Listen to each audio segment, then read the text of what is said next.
Oke, sehat-sehat semua ya. Sehat, Bu. Alhamdulillah. Tadi pagi ada kelas apa sebelum virologi? Belum ada, Bu. Ada kelas, Bu. Oh, nggak ada kelas. Jadi, sama untuk hari ini ya. Oke, jadi untuk hari ini kita akan belajar simpel sih untuk hari ini, lebih pada sejarahnya virologi itu bagaimana, terus kemudian fungsi-fungsi virus itu sendiri itu bagaimana. Untuk karakteristik virus itu bagaimana itu di pertemuan yang berikutnya seperti itu. Jadi ringan-ringan saja untuk hari ini. Nah, sebelum kita mulai, kemarin kan Ibu kasih pertanyaan ya, ada 2 form diskusi ya. Tolong kalian tuliskan di forum ya, kan Ibu sudah buka forumnya, jadi tolong pendapat kalian semua tuh masuk di forum seperti itu.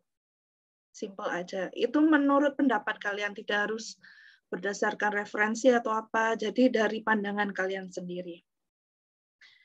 Oke, Ibu izin share slide ya.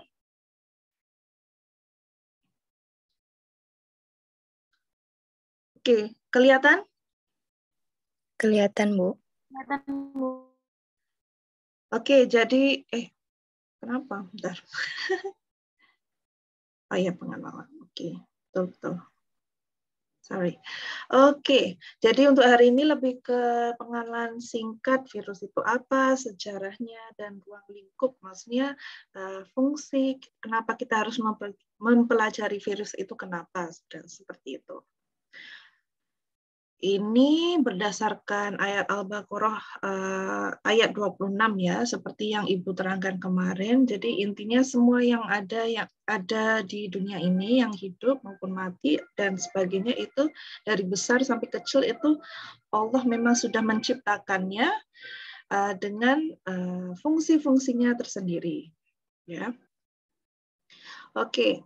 Kemarin kan memang sudah kita bahas secara singkat ya, cuman ini jelaskan lebih dalam lagi sedikit. Jadi virologi itu apa? Biasanya istilah virologi ataupun apapun yang berkaitan dengan biologi kan mesti ada logi di belakangnya ya. Jadi logi itu lebih kepada ideologi, bisa juga dengan pembelajaran seperti itu. Mempelajari, jadi istilah Latinnya itu pasti ada belakangnya itu perkataan logi seperti itu. Nah, perkataan depan vir itu diambil dari virus, jadi mempelajari virus itu virologi ya. Jadi pengertian virologi itu sendiri adalah ilmu yang mempelajari tentang virus, intinya seperti itu. Atau bisa juga disebut mempelajari makhluk suborganisme terutamanya virus, karena dalam virologi bukan hanya ada virus tapi ada prion dan juga viroid ya. Jadi ada 3 kategori seperti itu. Nah, yang kita pelajari ini lebih kepada yang bisa membahayakan, karena virus itu sendiri biasanya membahayakan ataupun dia akan menyebar dan sebagainya. Ya, bukan seperti bakteri. Bakteri ada yang baik, ada yang buruk. Tapi kalau virus itu kebanyakannya dia menyerang, dia merusak ya, seperti itu. Nah, kemudian Ibu, ya. Maaf, Bu. Ya, atas nama Hyacinta belum di ACC, Bu. Apanya maksudnya? Oh, masuk. Zoom-nya, Bu. Ya, masih di waiting room. Oke. Tadi kayaknya masuk terus keluar lagi. Oke. Right. Oke. Ada lagi? Tidak ya? Oke. Kita lanjutkan. Jadi dalam proses perkembangan virus itu sendiri tidak hanya ada virus, tapi ada viroid, ada prion dan sebagainya ya. Jadi kedua kelompok ini biasanya saat ini masih menjadi bidang kajian dari virologi itu sendiri ya. Dan virologi itu juga bisa dikatakan sebagai cabangnya biologi ataupun cabang mikrobiologi ya. Jadi biologi, mikrobiologi. Sebenarnya lebih kepada mikrobiologi ya, karena virus itu sendiri ukurannya kecil, lebih kecil dari bakteri.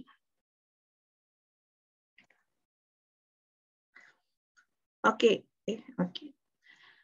kalau virus itu sendiri ya, jadi asalnya dari bahasa Latin yang berarti racun. Jadi penggunaan kata virus itu adalah sebenarnya racun. Tapi kalau kita lihat kembali, sebenarnya virus itu sendiri bukanlah beracun, ya. Cuman mungkin maksud racun di sini yang dipilih dari kata Latin itu karena dia menginfek ya, ataupun dia meracuni tubuh seperti itu. Jadi istilahnya menggunakan perkataan racun dari bahasa Latin. Nah, kemudian virus ini memiliki ciri khusus yang membedakan dengan kelompok makhluk hidup lain. Jadi walaupun seperti yang kita bahas kemarin kan, sebenarnya kan kadang masih banyak perdebatan antara virus itu apakah dia masuk kategori makhluk hidup ataupun dia bukan makhluk hidup. Karena ciri-cirinya adalah di antara keduanya. Dia tidak ada sel, tetapi dia bisa hidup. Dia bisa berkembang, dia bisa berproduksi, ya, bereproduksi dan sebagainya, ya, bisa menghasilkan virus-virus lagi. Jadi itu menjadi perdebatan antara apakah makhluk hidup ataupun tidak. Tapi kira-kira sebenarnya di antaranya. Jadi sebenarnya masuk dalam makhluk hidup, tapi kategorinya juga bukan makhluk hidup seperti itu. Ya, jadi klasifikasinya kini dianggap sebagai makhluk hidup, tapi juga non-living cell juga at the same time ya. Tapi dipisahkan dengan kelompok tersendiri. Jadi dia tidak tergolong, dia tidak tergolong dari kalau kita lihat kingdoms of life ya. Jadi dari dari semua seluler. Ya, kan ada eukaryotik, ada prokaryotik, dan satu lagi no cellular structure ya. Jadi tidak ada cellular structure. Jadi dia masuk dalam kategori makhluk hidup tapi tidak memiliki cellular structure seperti itu, tidak memiliki sel. Jadi memiliki kelompoknya sendiri, tidak bersamaan dengan bakteri seperti itu. Jadi ada virus, viroid, dan prion. Ya, kemudian apa itu virus? Ini harus bisa. Jadi kalian sebagai mahasiswa biotek harus bisa menjelaskan virologi itu apa maksudnya, virus itu apa maksudnya, ataupun apa itu penjelasan virus. Nah, virus itu sendiri adalah parasit berukuran mikroskopik yang menginfeksi sel organisme biologis dan sering disebut sebagai parasit intraseluler obligat. Istilah lainnya virus itu adalah parasit intraseluler obligat. Nanti kalian ada tugasan untuk mencari makna maksud dari parasit intraseluler obligat seperti itu. Jadi intinya virus itu parasit, ukurannya kecil, mikroskopik, dan menginfeksi sel, ya, menginfeksi sel organisme biologis. Jadi kalau misalnya disuruh memberikan pengertian ataupun virus itu apa, jadi intinya adalah dia itu parasit, dia berukuran mikroskopik kecil dan juga menginfeksi organisme. Jadi kata kuncinya adalah 3 itu. Kemudian virus itu sendiri bisa bereproduksi di dalam material hidup dengan menginvasi dan memanfaatkan sel makhluk hidup.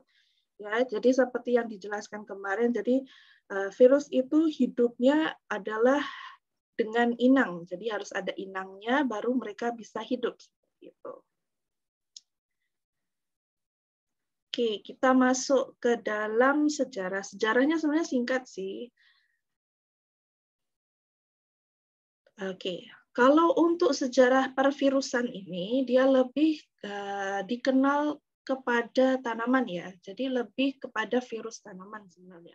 Virus manusia itu sendiri ada sejarahnya sebenarnya jauh lebih jauh lagi ya, karena memang diserang ya, maksudnya kalau misalnya ada wabah dan sebagainya itu sebenarnya adalah olah dari sebuah virus seperti itu. Cuman di dalam skop sejarah virus itu sendiri lebih spesifiknya adalah ke arah tanaman ya. Jadi pertama sebelum virus itu sendiri pasti harus bagaimana kita tahu apakah itu virus, apakah itu bakteri, pasti harus ada sejarah awalnya lagi yaitu penemuan mikroskop oleh Anthony van Leeuwenhoek. I'm not sure bagaimana menyebutnya, tapi kurang lebih seperti itu, ya. Jadi, oke, sebentar.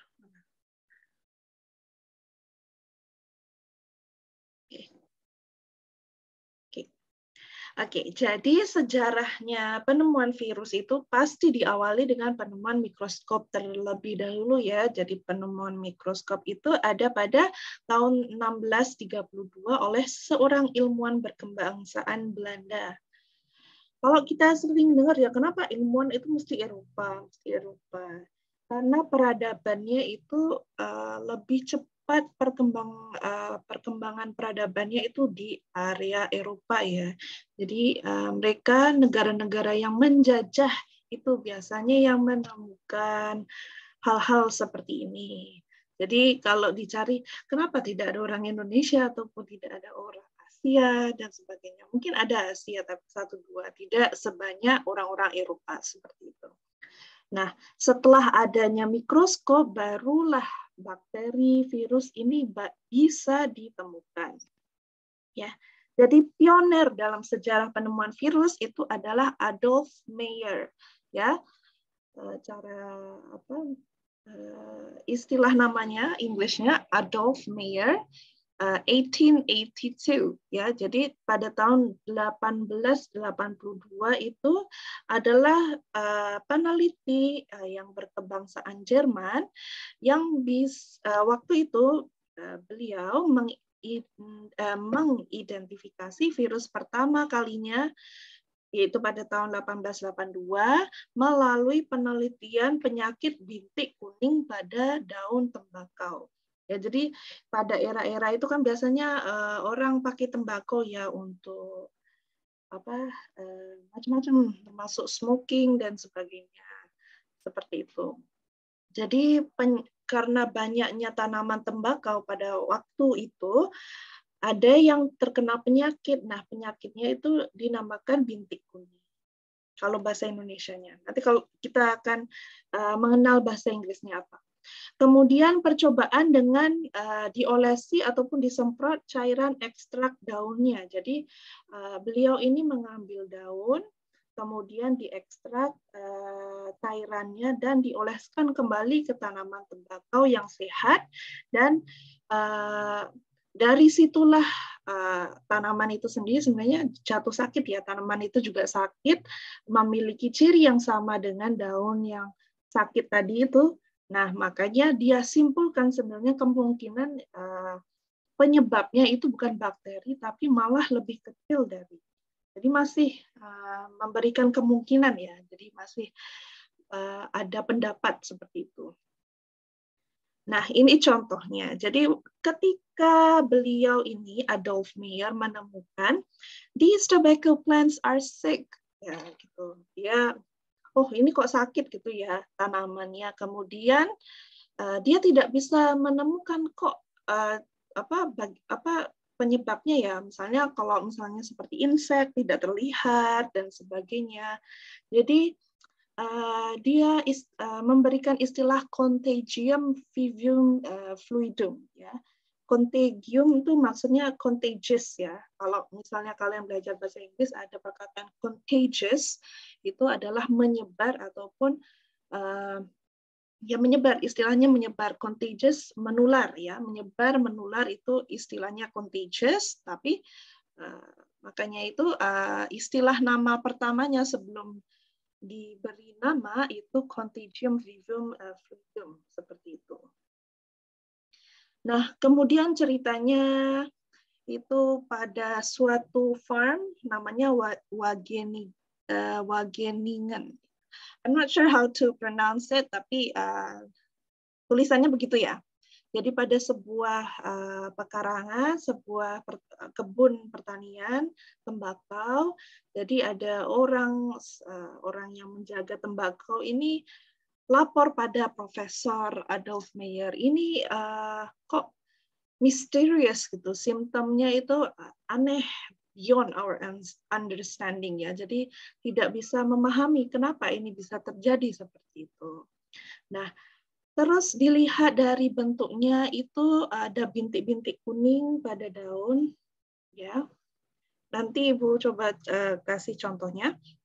Nah, jadi pada waktu itu karena bentuknya itu seperti mozaik.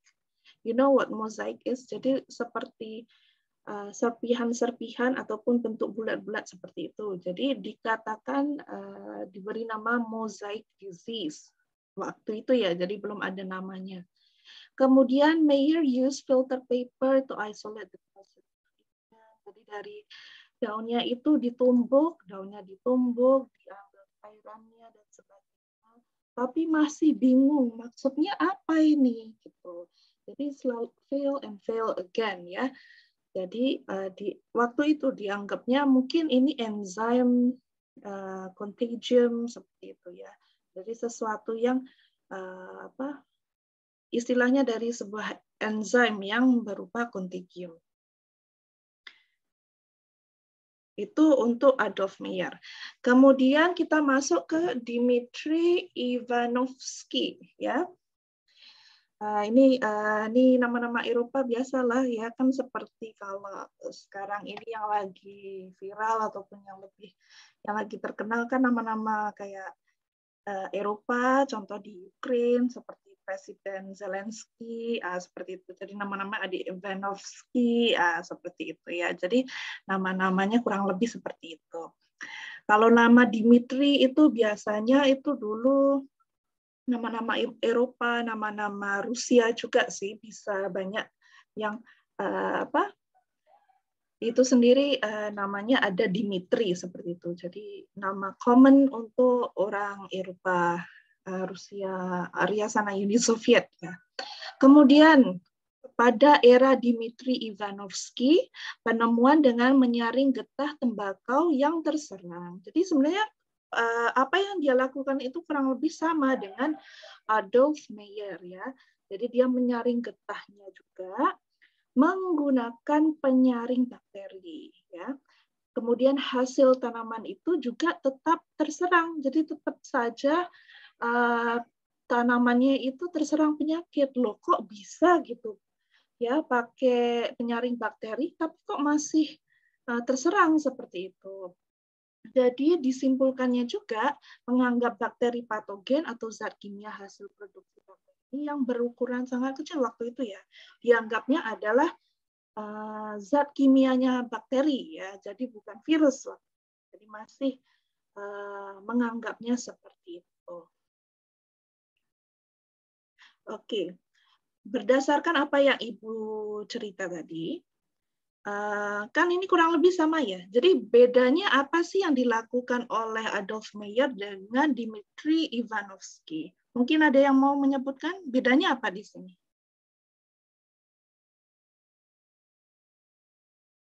Teman-teman ada yang mau bisa menyuarakan? Bedanya apa? Dengan apa yang dilakukan oleh Adolf Meyer dengan Dmitri Ivanovsky. Halo, halo, halo. Gimana? Saya Bu mau mencoba menjawab. Oke, silakan ya. Bedanya apa? Kalau Adolf Meyer itu tadi percobaannya dengan diolesi atau disemprot cairan ekstrak daun. Sedangkan yang Dimitri itu percobaannya dengan menyaring getah tembakau yang terserang bintik kuning menggunakan penyaring bakteri. Jadi kuncinya di mana? Kan sebenarnya cairannya, getahnya kurang lebih sama sih. Kan kalau daun itu ditumbuk itu kan keluar cairan ataupun getahnya juga kan. Nah bedanya di mana? Kalau Adolf Meyer itu dioleskan, sedangkan yang Dimitri itu disaring. Bukan itu. Kan Ibu tadi bilang kan sebelum dioleskan itu juga ditumbuk daunnya, diambil cairannya. Nah, kuncinya diambil cairannya itu bedanya apa di situ?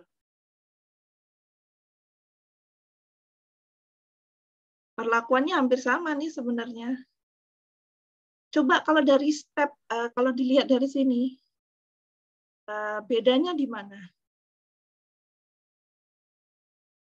Tadi sudah disebutkan sebenarnya, cuman Ibu ingin kamu menyebutkan yang spesifiknya. Bedanya di mana? Coba yang lain. Ini untuk kalian berpikir secara sebagai saintis ya, bedanya di mana? Ada yang mau mencoba? Tadi sudah disebutkan sebenarnya. Cuman kan tadi lebih disebutkan perbedaannya adalah pada yang ini disemprotkan, dioleskan dengan cairan daunnya, tapi yang satunya getah. Tapi sebenarnya kurang lebih sama itu. Cuman bedanya di sini apa?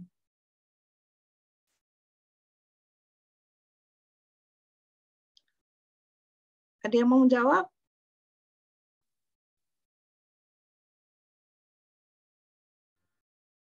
Bu, Ya. di bagian proses ekstrasinya bukan, Bu? Oke, proses ekstrasinya bedanya di mana? Kira-kira, Zulkifli.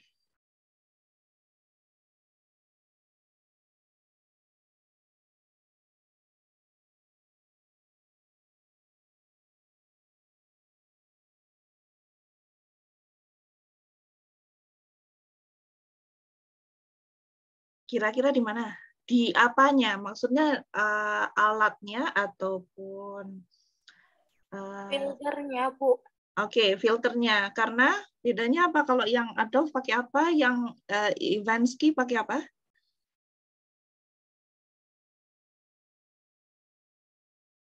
Kira-kira. Tadi sudah disebutkan sih. Filternya bagaimana? Kalau Adolf kan nggak pakai ini saringan, Bu. Iya nggak?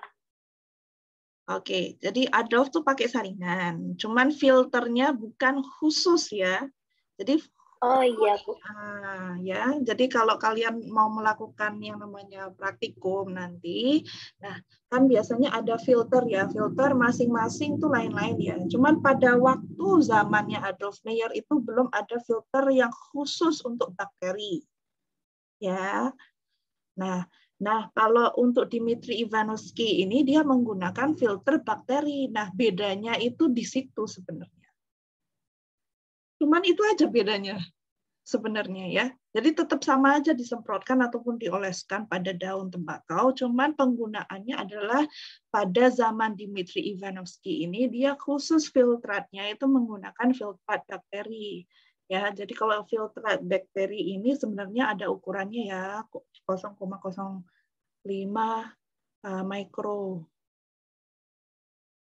microlit seperti itu. Jadi ada dia filternya ada sendiri. Jadi memang bakteri apapun tidak akan tembus filter tersebut seperti itu. Nah, karena pada zaman Adolf Meyer ini mungkin bakteri itu masih dalam proses ya, maksudnya pada zaman itu masih mempelajari tentang bakteri ya, dan pada zamannya Dmitri itu sendiri baru ada filter yang khusus untuk bakteri. Jadi bedanya itu, padahal sebenarnya penelitiannya sama seperti itu. Nah, dari situ sendiri bisa dia sendiri namanya aja naik ya sebagai seorang penemu. Padahal sebenarnya perlakuannya adalah sama, cuman beda filternya. Karena waktu itu zamannya belum ada, sekarang dia pakai filter bakteri. Jadi dia simpulkan bahwa sebenarnya bukan bakterinya, tapi mungkin cairan dari bakteri ataupun zat kimia dari bakteri. Tapi belum dia sebutkan bahwa itu virus ya. Jadi masih long way to go. Jadi belum ada kata-kata virus waktu itu. Jadi masih dianggap sebagai penyakit ataupun disease ya. Jadi kalau misalnya mahasiswa ya ataupun siapapun yang melakukan penelitian. Nah, kadang orang A contoh ya, mahasiswa A menggunakan teknik yang seperti ini. Terus mahasiswa B menggunakan teknik seperti ini. Nah, itu sebenarnya sudah menjadi dua penelitian ya.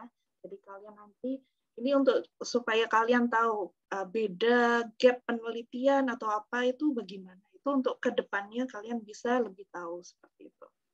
Ya, jadi penelitian bukan berarti harus beda jenisnya ataupun beda mikrobanya yang diuji dan sebagainya. Tapi dari prosesnya itu sendiri dimodifikasi, ditambah proses lain itu sudah bisa menjadi penelitian yang lain. Contohnya seperti itu. Jadi enak banget ya waktu itu si Dmitry Ivanovsky ini dia hanya mengganti dengan filter itu aja dan menyatakan kesimpulan yang sedikit lain itu aja sendiri sudah dianggap sebagai seorang ilmuwan untuk virus seperti itu ya. Oke. Kemudian setelah Dmitry Ivanovsky, yang ketiga masuk yaitu Martinus Beijerinck ya pada tahun 1851 sampai 1931 ya. Jadi Martinus ini adalah seorang ahli biologi berkebangsaan Belanda ya. Jadi Belanda lagi ya. Jadi Belanda, Jerman, Belanda seperti itu. Kemudian Belanda yang pertama itu yang Anthony ya, terus Jerman itu Adolf Meyer, kemudian ini Belanda. Kemudian Martinus ini sendiri mengamati sejarah penemuan virus. Nah, jadi dia sebagai ahli biologi, dia research-nya ataupun penelitiannya adalah dia mempelajari sejarahnya, sejarah penemuan virus tadi ya, dan menyimpulkan bahwa organisme tersebut lebih kecil dari bakteri. Seperti itu. Dia mempelajari sejarahnya, dia lihat melalui mikroskopik dan sebagainya. Kemudian mikroorganisme ini juga diduga hanya dapat hidup dengan menumpang pada makhluk hidup yang diinfeksi. Jadi dia juga meneliti kalau di tempat lain bukan makhluk hidup, dia virus tadi tidak bisa hidup seperti itu. Jadi dia harus menumpang pada makhluk hidup yang diinfeksi. Kemudian masih belum menemukan jenis dan struktur dari mikroorganisme ini. Jadi masih di situ. Jadi sejarahnya masih dia cuma mempelajari, dilihat kembali. Oh, ini seperti ini. Ideologi ataupun ide dia, perkataan dia yang lain, kesimpulan dia yang lain adalah diduga hanya dapat hidup dengan menumpang pada hidup. Jadi dari tadi yang awal kan lebih kepada ukuran ya. Kemudian sekarang masuk ke Martinus ini diduga virus tersebut tadi bisanya menumpang pada makhluk hidup. Jadi satu-satu dikit seperti itu. Jadi even Martinus Beijerinck ini juga membuat quotes ya, bukan membuat quotes ya, cuman kadang orang mengambil apa yang dia katakan itu dijadikan sebuah quote seperti itu contohnya. Cuman tadi quote-nya itu lebih kepada sedikit ada pantunnya seperti itu. Nah, kemudian setelah Martinus tadi, kemudian masuk ke Wendell Steinlicka ya pada tahun 1935. Jadi udah masuk tahun 19-an ya. Jadi Wendell ini berhasil mengkristalkan partikel penyebab penyakit bintik kuning yang menyerang tembakau. Ya, jadi sebenarnya bukan partikel ya, virusnya tadi, cuman dianggap waktu pada zaman itu sebagai partikel. Jadi Wendell ini dia mengkristalkan virus tadi, dibekukan lah istilahnya ya. Kemudian partikel mikroskopik ini kemudian diberi nama sebagai tobacco mosaic virus ya. Jadi pada zaman ini sudah dinamakan virus ya. Jadi nama Inggrisnya bintik kuning itu tobacco mosaic virus, seperti itu. Karena perkataan mozaik itu adalah keluaran dari Adolf Meyer dan kemudian diadopsi oleh Wendell dan ditambahkan tobacco di depannya and then nama virus di belakang. Sejak saat itu juga penelitian ini lebih lanjut terkait dengan virus itu sendiri semakin banyak dilakukan. Jadi dari situ adalah sejarah di mana virologi itu terdiri, ya. Jadi bukan sejarah virus khususnya, tapi sejarah virologi. Nah, kalau sejarah virus itu tergantung jenis virusnya. Jadi ada virus lain seperti itu. Oke. Setelah sejarah virologi ya, tadi specifically lebih kepada sejarah virologi. Karena kita belajar virologi, jadi kita belajarnya khusus lebih kepada sejarahnya virologi, bukan sejarah virusnya. Oke. Kemudian kita masuk fungsi kita belajar virus. Nah, kenapa kita harus belajar virus? Ya. Jadi apa fungsinya dan kenapa?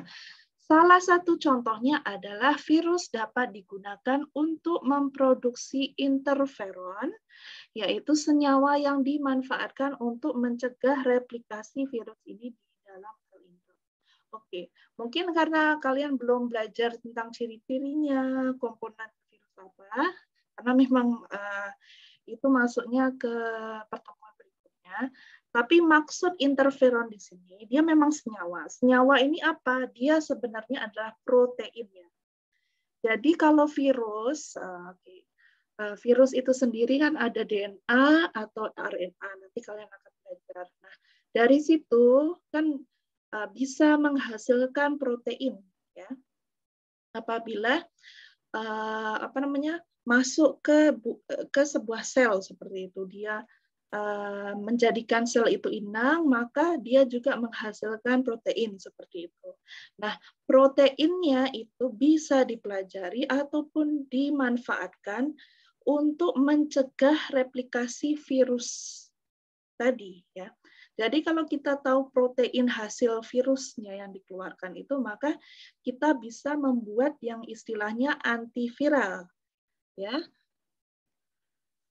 Antiviral ya kan, antiviral kan antivirus maksudnya ya, antivirus ya. Jadi kalau misalnya kalian tahu tentang obat ya, obat-obat antiviral, obat-obat antivirus tersebut itu sebenarnya obat untuk sel ataupun badan kita ini respon terhadap proteinnya virus, jadi bisa antibodi itu segera melakukan antibodi kita itu segera memperbanyak antibodi supaya bisa melawan ataupun mencegah replikasi virus tadi seperti itu. Ya bukan mematikan tapi mencegah replikasinya. Jadi fungsi virus itu sendiri karena kalau ia menyerang kita bisa mencegahnya melalui interferonnya seperti itu. Kemudian virus juga dimanfaatkan untuk pembuatan vaksin. Nah, ini ada hubung kaitnya ya. Jadi virus itu kita harus belajar karena kita harus bisa mempelajari bagaimana membuat vaksin. Nah, kalau kita tidak bisa mengerti virus itu bentuknya seperti apa, karakteristiknya bagaimana, cara dia dia bisa menghasilkan virus lagi, bereproduksi, maka kita tidak bisa membuat vaksin seperti itu. Jadi virus juga harus dipelajari karena kita harus bisa membuat vaksin ya. Seperti itu. Kemudian fungsi lainnya apa? Jadi virus juga dapat dimanfaatkan sebagai antibakterial. Kok bisa jadi antibakterial? Karena dapat menghancurkan bakteri-bakteri yang mengganggu pada produk makanan yang diawetkan. Jadi virus itu sendiri ada advantage-nya ya. Jadi bukan yang virus manusia, tapi lebih kepada virus tanaman atau dia kategorinya lebih kepada virus seperti itu. Tapi sebenarnya bukan virus tanaman, tapi dia lebih spesifiknya nama nama virusnya itu sendiri adalah bacteriophage. Nanti kalian akan belajar belajar di pertemuan berikutnya seperti itu. Jadi bacteriophage ini sendiri bisa diaplikasikan untuk food production and processing ya. Jadi dia bisa membunuh bakteri-bakteri. Makanya virus ini diklasifikasikan sebagai bacteriophage seperti itu karena dia fungsi virus itu adalah membunuh bakteri seperti itu. Kemudian fungsi lainnya apa? Virus ini juga bisa dimanfaatkan sebagai bahan pembuatan insulin. Oke, insulin ya. Kemudian sebagai contoh di sini adalah virusnya contoh virus penyebab kanker dapat dicangkokkan bersama dengan gen-gen penghasil insulin. Nah, kalau masalah pembuatan insulin seperti ini, nanti kalau Bu Ica yang ajar mungkin bisa tanya lebih dalam lagi ya, karena itu bidangnya Bu Ica untuk memperjelas maksud kenapa virus ini bisa dimanfaatkan sebagai bahan pembuatan insulin seperti itu. Nah, kemudian di sini juga disebutkan ya, atau zat lain ke bakteri sehingga bakteri tersebut dapat berkembang biak dengan cepat dan sekaligus memproduksi insulin atau zat lain ya. Jadi dari virusnya itu dicangkokkan gennya yang bisa menghasilkan insulin, maka digunakan untuk memproduksi insulin lainnya seperti itu. Intinya yang kalian perlu tahu adalah virus bisa dimanfaatkan sebagai bahan pembuatan insulin. Nah, itu kata kuncinya di situ. Kemudian ada juga kenapa kita harus belajar ini karena beberapa virus dapat dimanfaatkan untuk rekombinasi genetika ya. Rekombinasi genetika bisa dilakukan melalui terapi gen ya, seperti stem cell itu. Gen penyebab infeksi yang terdapat di dalam virus dapat diubah menjadi gen yang bermanfaat untuk terapi penyakit ya. Jadi seperti itu. Contohnya di sini, nanti kalian akan belajar lebih dalam lagi. Ya, jadi di sini vektor binds to cell membrane. Nah, ini adalah contoh jenis vektornya ya, virus ya.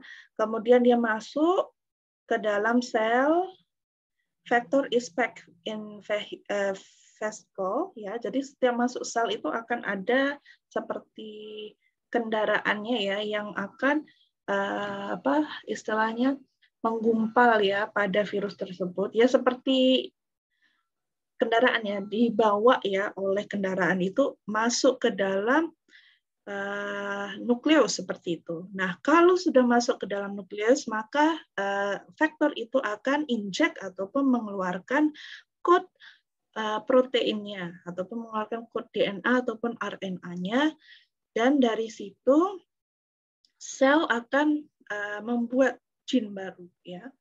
Jadi biasanya ini dilakukan in vivo seperti itu ya, di luar ya. Jadi bukan di dalam sel dalam manusia, tapi ada sel di luar di dalam lab akan diinjek dan dibuat gen terapi seperti itu. Kemudian fungsi lainnya, virus bermanfaat sebagai antibodi pada serum darah, sebagaimana sekresi pada membran mukosa yang membuat tubuh menghancurkan unsur-unsur asing seperti virusnya. Oke, jadi kalau virus itu masuk ke dalam badan kita, maka badan kita sendiri akan mengeluarkan sekresi ya, ataupun mengeluarkan seperti antibodi sebenarnya kan ya. Cuman antibodi ini sebenarnya bentuknya adalah seperti membran ataupun mukosa ataupun cairan seperti itu ya. Istilahnya adalah serum darah ya. Jadi di darah itu ada serum darah, ada blood red cell ya, ada sel darah merah, leukosit dan sebagainya. Nah, antibodi ini tempatnya ataupun mereka adanya itu di mana adalah pada serum darahnya. Jadi kadang kalau kita dengar pasien COVID itu ya, siapa yang sudah pernah sakit COVID, tolong ke rumah sakit untuk mendonorkan serum darahnya, seperti itu. Kenapa yang dicari serumnya? Karena antibodi orang yang sembuh dari COVID itu ada pada serumnya. Nah, jadi serumnya itu diambil, terus bisa diinjek kepada orang yang masih sakit COVID supaya dia mendapatkan antibodi dari serum darah tersebut, ataupun biar badannya oke gini, ternyata antibodinya bentuknya seperti ini, oke kita akan memproduksi gitu. Jadi dia mengcopy antibodi dalam orang yang masih sakit COVID itu, mengcopy jenis antibodi yang diinjek masuk ke dalam tubuh seperti itu. Jadi kalau misalkan cara cepatnya adalah seperti itu ya, dari virus-virus. Oke, karena kalian biasanya itu mahasiswa kan suka ada yang nonton drakor-drakor. Sebenarnya ada satu film ini, dia tentang virus. Apa ya judulnya ya? Jadi cerita di dalamnya itu dia menggunakan serum dari anaknya yang bisa sembuh dari penyakit menular itu, dan direplikakan serumnya itu, dibuat banyak dan untuk menyembuhkan semua orang yang bergejala seperti itu. Jadi ada ilmu kedokterannya di situ. Jadi menggunakan serum untuk menyembuhkan orang-orang yang masih terkena dengan COVID ataupun penyakit-penyakit yang disebabkan oleh virus seperti itu. Jadi salah satu caranya adalah begitu. Tapi tidak semuanya bisa ya. Jadi tergantung golongan darahnya harus sama seperti itu. Dan kandungan serumnya itu harus bisa komplement ataupun sesuai dengan tubuh kita. Gitu. Seperti itu. Oke, sampai di situ ada yang mau bertanya? Sebelum Ibu lanjutkan sedikit lagi. Mungkin ada yang mau bertanya, jelaskan tentang history virologinya itu seperti apa, kemudian manfaat-manfaat kenapa kita harus mempelajari virus. Mungkin ada yang mau bertanya?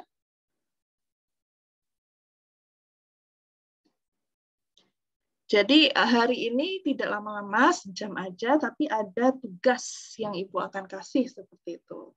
Jadi kalian bisa mengerjakan menggunakan waktu yang ada sebelum jam 12 seperti itu. Oke, ada yang mau bertanya? Ini pada tidur kah? Belum, Bu. Oke, belum ada pertanyaan ya. Oke, Ibu lanjut. Oke. Karena sebenarnya hari ini adalah lebih kepada ruang lingkup dan sejarah filologi, jadi tidak banyak yang dibahas ya. Jadi hari ini Ibu kasih tugas individu ya. Jadi setiap orang perlu melakukan tugas ini. Ya, jadi penugasan sebenarnya tugasnya tuh satu ya, cuman soalnya 2. Ya, jadi ada 2 soal. Oke, yang pertama adalah karena kita tidak membahas tentang sejarah virus pada manusia ya. Jadi I want all of you to do a self learning ya. Jadi dari situ tugasnya yang pertama adalah pilih satu jenis virus dan terangkan sejarahnya. Simple aja, dibuat dalam tabel. Pilih salah satu ya, HIV, corona, Zika, ataupun polio. Ya, ada 4 jenis virus yang kalian bisa pilih salah satu aja. Ya, mau HIV boleh, corona boleh. Corona itu maksudnya coronavirus ya. Coronavirus itu bukan berarti hanya COVID ya, tapi ada banyak jenis virus corona seperti itu. Terus ada Zika, ada polio. Ya, jadi pilih salah satu, buat dalam bentuk tabel ya, buat dalam tabel misalnya sebelah kiri itu tahunnya, kemudian tengah itu misalnya ditemukan di mana ataupun sejarah awalnya atau bagaimana. Terus ya seperti itu ya. Terserah menurut kreativitas masing-masing. Nah, bagus lagi kalau setelah tabel itu kalian buat diagram alir ya. Jadi misalnya ini pertama tahun berapa dibuat semenarik mungkin ya. Jadi ini tugas individu. Tugasnya hanya itu. Tidak harus penjelasannya panjang-panjang, berjele-jele, tidak perlu, tapi intinya awalnya ditemukannya bagaimana, sejarahnya itu sampai sekarang yang terbaru, kalau bisa 2022 ya, yang latest news. Tapi kalau nggak bisa ya udah tahun 2020-an. Oke, kemudian kalau untuk corona sampai yang sampai yang 2022 ya, sampai Omikron itu. Ya, harus banyak ya. Jadi sejarah-sejarah kalian bisa Google, it's easy. Jadi nanti kalau kalian sudah melakukan tugas nanti bisa sharing ke temennya, sama-sama belajar. Oh, kamu ngerjain tentang HIV. Coba dong lihat biar aku bisa baca seperti itu. Nah, yang corona bisa sharing ke teman yang lain, Zika ataupun polio juga seperti itu. Oke. Itu soal yang pertama ya. Kedua, ini sebenarnya topik minggu depan. Ya, jadi Ibu akan jelaskan lebih pada minggu depan, pertemuan 3. Jadi, kalau kalian mau melakukan yang soal yang pertama pada hari ini, silahkan. Jadi bisa nyicil ya. Terus yang tugas kedua ataupun soal yang kedua ini bisa dilakukan nanti setelah pertemuan yang kedua. Makanya due date-nya adalah pada 4 April 2022. Jadi masih malam ya. Masih malam. Masih lama. Oke. Jadi pada tanggal 4 April itu maksudnya berarti tanggal 3 April tapi jam 12 malam ya. Sebelum tanggal 4 intinya sebenarnya. Oke. Jadi di soal kedua ini adalah menulis dalam bentuk paragraf ya. Jadi terangkan apa itu parasit intraseluler obligat dan kaitannya dengan kenapa virus tidak bisa bereproduksi sendiri. Salah perkataan ya. Ya, jadi untuk esainya yang kedua ini individu ya. Jadi nanti kalian jadikan satu tugas ya, dikumpulkannya bareng. Jadi jadikan satu file, nomor 1 soalnya adalah yang tadi, yang nomor 2 adalah soalnya yang ini ya. Jadi tidak lebih dari 500 perkataan, minimal sebenarnya 100. Jangan kurang dari itu ya. Paling tidak kira-kira ya 1 page lah, 1 page 1,5 jaraknya paragrafnya 1,5, terserah ya. Kemudian di sini Ibu tulis minimal untuk yang ini 2 referensi. Kalau yang tadi sebelumnya tugas yang pertama adalah 1 referensi ya. Jadi ini 2 referensi ya. Jadi 3 paling tidak ya, ada 3 referensi. Jadi bisa dijelaskan dengan gambar. Kalau misalnya kalian mau menggambar ini gini prosesnya terserah ya. Yang penting intinya itu supaya kalian bisa mengerti ya. Untuk tugas kedua kenapa Ibu kasih kalau bisa dijelaskan dengan gambar ada tambahan nilai, karena kalau kalian menggambar, melukis ataupun membuat diagram itu akan memudahkan kalian untuk memahami seperti itu. Oke, di sini ada yang mau bertanya tentang tugas?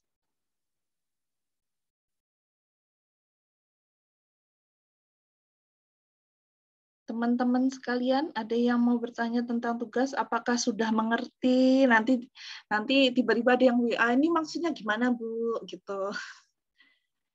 Ada yang mau bertanya nggak? Kalau tidak jelas nggak apa-apa, tanya saja.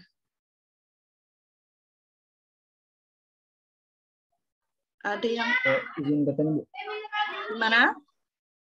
Ini ya Bu, diketik, ditulis tangan atau gimana?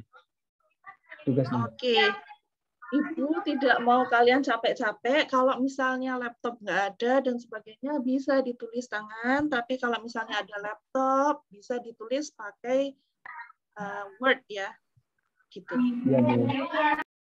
Ada lagi? Sudah jelaskan. Jadi soal pertama yang tugas 1, soal kedua yang tugas 2.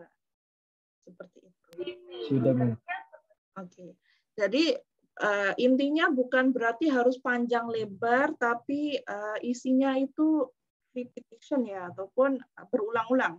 Intinya kalau sedikit tapi jelas ya, banyak penjelasannya bisa bisa dibuat dalam misalnya dalam file itu kelihatan tidak banyak panjang tapi dia jelas seperti itu ya. Jadi tidak harus wah ini berarti harus panjang lebar dong yang essay nomor 2 ini karena tidak lebih dari 500 perkataan. Tidak ya. Jadi asalkan penjelasannya itu jelas, bisa dipahami seperti itu sudah cukup gitu. Misalnya cuma 100-200 perkataan ya sudah. Kalau ingin menjelaskan lebih lagi silahkan gitu. Ya. Itu untuk kalian belajar sendiri. Seperti itu. Ya. Jadi kalau tidak ada yang mau ditanyakan bisa sambil menunggu untuk kelas berikutnya nanti ya. Enzimologi jam 1. Jadi kalian bisa melakukan tugas yang pertama dulu sambil-sambil. Jadi kalian tidak ada waktu untuk hal lain ya, untuk tugas lain di luar waktu belajar seperti ini. Ya. Oke, itu saja dari Ibu. Mungkin ada yang mau bertanya lagi? Izin bertanya, Ibu. Ya, gimana Tante Tasya? Gini kan, Bu, virus itu kan infeksius ya, bisa menginfeksi tumbuhan, bakteri, hewan, manusia. Nah, itu kan menginfeksinya itu kayak terspesialisasi gitu loh, Bu. Misal kalau virus yang menginfeksi tanaman itu nggak bisa menginfeksi bakteri atau manusia atau hewan. Nah, Ibu, itu perbedaannya itu apa sih dari virus yang bisa menginfeksi hewan, tumbuhan, bakteri, manusia itu perbedaannya itu di bagian apa sih, Bu? Terima kasih, Bu. Perbedaannya di sebelah mana? Sebenarnya, kalau misalnya virus tanaman itu dia, kalau kita lihat sel tanaman sama sel hewan itu lain ya. Jadi kalau dari tanaman itu 100% sure nggak bakalan bisa nular ke sel hewan seperti itu karena sel tanaman itu sendiri lain ya. Jadi tergantung kepada jenis virusnya itu sendiri. Sebenarnya virusnya tuh semua jenis virus itu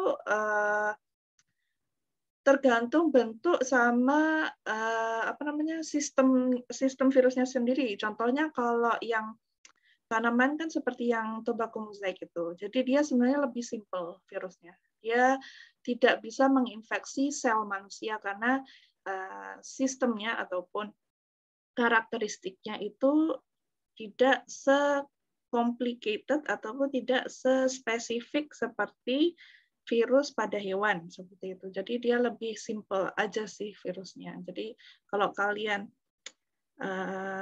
karena belum belajar karakteristik ya, jadi mau dijelaskan juga a bit confusing ya. Jadi sebenarnya intinya mungkin dari sel kapsidnya ataupun dari sel ini. Jadi sebenarnya karena virus itu banyak sekali ya. Jadi kadang masih ada beberapa virus yang masih belum bisa diidentifikasi sebagai virus tanaman atau hewan seperti itu. Tapi yang jelas kalau virus hewan itu lebih kepada jenis corona ya. Jadi bentuknya bulat, dia ada kapsid luarnya, ada ada crown-nya, dia lebih complicated lagi structure-nya. Kalau tanaman dia lebih simple. Jadi dia bentuknya lebih ke arah bakteri ya. Jadi lebih simple. Dia lebih dia menginfeksi sel tanaman itu lebih mudah ya. Karena kan kalau tanaman kan contoh dia tidak ada, kan beda ya sel tanaman sama sel hewan seperti itu. Jadi dia tidak bisa menginfeksi, dia mudah menginfeksi sel tanaman yang organelnya itu sedikit dibandingkan organelnya pada hewan tersebut. Nah, kalau hewan itu karena dia lebih spesifik, jadi virus itu sendiri lebih spesifik juga. Dia bisa ada DNA, ada RNA, lepas itu ada kapsidnya, ada crown-nya, mutasinya jauh lebih banyak ketimbang penyakit di tumbuhan seperti itu, virus di tumbuhan. Nah, mungkin banyak yang bingung kenapa kok katanya dari hewan seharusnya tidak boleh menyerang ke manusia, tetapi kok ada aja yang bisa menyerang ke manusia seperti itu. Nah, seharusnya memang tidak boleh ya hewan ke manusia itu ya. Bukannya tidak boleh, tapi chances-nya adalah sebenarnya tidak, ya still in 50-50 sebenarnya, seperti itu. Chances-nya masih rendah. Nah, kalau di hewan itu memang spesifiknya sebenarnya dia di hewan. Tapi kenapa dia bisa menular ke manusia? Karena pada waktu virusnya itu kan dimakan sama manusia. Jadi otomatis virusnya masuk ke manusia, virusnya ditelan, dia belajar dan beradaptasi dan bermutasi seperti itu. Jadi mutasi virus itu pada sel hewan dan manusia itu jauh lebih tinggi ketimbang virus pada tumbuhan. Ya, kalau tumbuhan itu lebih kepada jenis bacteriophage ataupun jenis-jenis beberapa jenis virusnya itu. Nanti kita akan kupas satu-satu untuk karakteristiknya. Kenapa yang ini masuknya ke tanaman, yang mana masuk ke hewan dan sebagainya. Nah, kalau yang hewan ke manusia itu karena banyak isunya sekarang, kenapa yang dari hewan itu sekarang ke manusia? Karena virus itu sekarang gimana ya? Pinter bermutasi lah istilahnya. Kalau dia bisa bermutasi, bermutasi itu maksudnya dia merubah strukturnya. Ya. Semakin lama pinter juga nih virus gitu. Dia bisa merubah strukturnya, dia bisa merubah kapsidnya, coding proteinnya, jadi dia bisa menyerang pada manusia seperti itu. Nah, kenapa dia bisa bermutasi itu masih dalam hal gimana ya? Masih wallahu alam ya, karena kadang even sekarang aja mikrobiologi, jenis bakteri dan semua hal ini belum ada orang yang bisa memahami 100% kenapa bakteri itu seperti itu, virus itu seperti itu. Tambah lagi virus ya, karena bakteri itu dia lebih simpel daripada virus ya. Bedanya adalah kalau virus itu dia lebih kompleks. Makanya sampai sekarang HIV sebenarnya obatnya masih belum jelas. Even COVID aja obatnya juga belum jelas gitu kan. Belum bisa benar-benar bisa mematikan virus, dan sampai sekarang memang tidak ada obat yang mematikan virus ya. Jadi bisanya hanya mencegah perkembangbiakannya seperti itu. Jadi sampai sekarang aja sebenarnya saintis untuk yang fokus pada virologi itu sendiri masih belum bisa memahami 100% bagaimana struktur virus ini, bagaimana kenapa virus ini supaya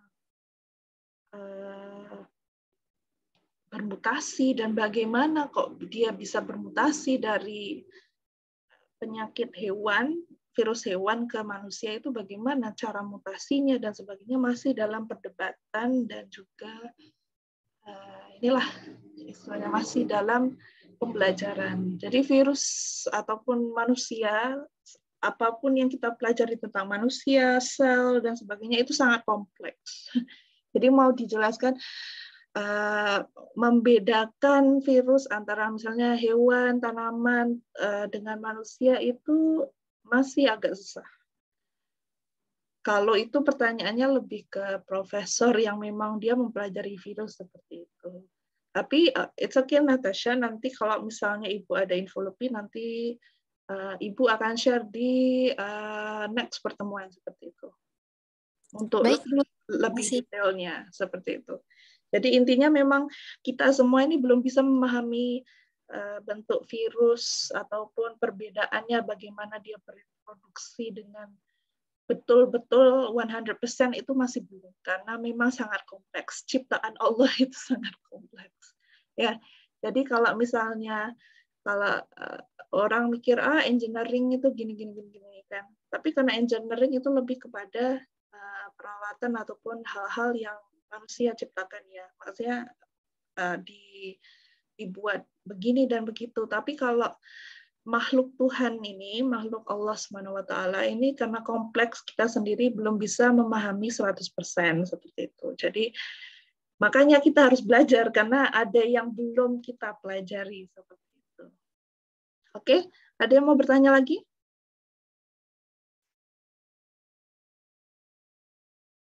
Oke, absen untuk angkatan 2020. Oh iya, 2 kali absen ya? Bukannya jadi 1 ya? Rasanya Ibu sudah absenkan semua. Oke, kita cek ya absennya. Sebentar.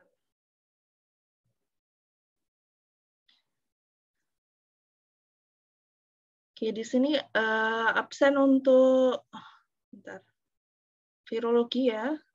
Itu ada siapa aja? Zakia, Rian, Purota Ayu, Mutia Zahra, Izmi, Pritia, Aminatul, Devi, Briliana, Repa, Fadila, Zakia, Andi, Lesta, Romlah, Zulkifli, Hyasinta, Erpika, Heni, Yuda, Natasha, Aprilia, Yon Abimanyu, Fajar Rahmat Hidayat, Anindya Gita. Semua sudah atau ada yang belum masuk? Karena ini dari sistem aja memang ini. Oke, Jenny ada masuk ya, tapi di sini nggak ada.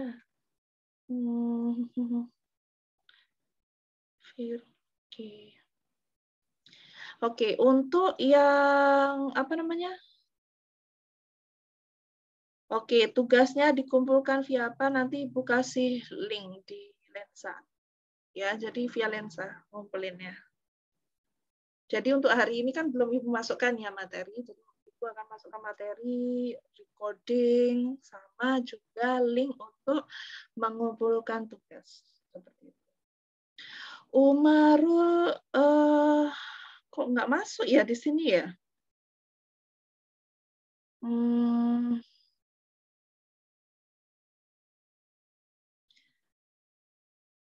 Oke. Untuk yang angkatan 2020 ada siapa aja? Umarul, Jenny? Ya, cuma 2, Bu. Kayaknya. 2 orang? Iya, 2 orang. Kalian di sistem memang masuk ya kemarin pas apa namanya KRS? Iya, Bu. Daftar kan? Udah. Tapi kok nggak masuk ya di sistem ini? Nanti Ibu laporkan aja lah ya ke Iya, Bu. bagian admisi. Jadi 2 orang ya. Jadi dari kemarin juga berarti nggak ada. Tapi ini Bu, ke pas KRS itu saya nanya ke Bu siapa ya? Biasanya itu kalau misalnya ada yang ngulang itu biasanya kodenya lain ya? Iya, lain. Aha. Nah, masalahnya di sistem presensi ini tidak ada gitu. Atau ada nggak sih? Soalnya apa yang Ibu terima itu biasanya kan masuk dalam sistem SIM PTT-nya Ibu juga. Cuman yang kalau misalnya kayak bioetika kan ada 2 kelas itu. Jadi absensinya jadi 2. Nah, yang virologi sama enzimologi ini cuma 1 adanya. Jadi nanti Ibu akan laporkan ke bagian. Tapi tadi saya ini Bu, saya cek di e-learning, terus login ke semester 2 ke virologi ada Bu, ada tugas-tugasnya untuk. Di mana? Di e-learning. E-learning kan, memang Ibu masukkan kan kemarin kalian minta masukkan kan? Iya. Kalau di e-learning memang ada, tapi kalau di ini presensi maksudnya. Jadi nanti boleh laporkan untuk Umaru sama Jenny. Kalau untuk enzimologi enggak kan? Atau masuk juga? Enggak kan? Enggak. Nanti mungkin ada yang lain juga. Sakit. Nanti Bu laporkan, jadi nggak usah khawatir. Alright, siapa lagi yang mau bertanya?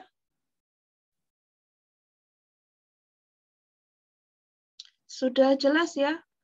Nanti untuk soal tugasnya Ibu akan masukkan semua masuk Lensa hari ini. Sore tapi. Oke, kalau misalkan sudah tidak ada yang mau bertanya, untuk hari ini kita cukup dicukupkan di sini. Ya, jadi mohon maaf kalau ada kurang salahnya dari Ibu. Ya, jadi kalau misalnya ingin tanya lebih, boleh WA dan sebagainya ya. Oke, jadi itu saja dari Ibu. Wabillahi taufiq wal hidayah. Wassalamualaikum warahmatullahi wabarakatuh. Waalaikumsalam warahmatullahi wabarakatuh. Terima kasih. Ya, sama-sama. Jangan lupa itu forumnya diisi ya. di lensa. Ya, Bu. Oke, alright, itu saja Ibu end meetingnya, ya. Ya, Bu. Oke, assalamualaikum.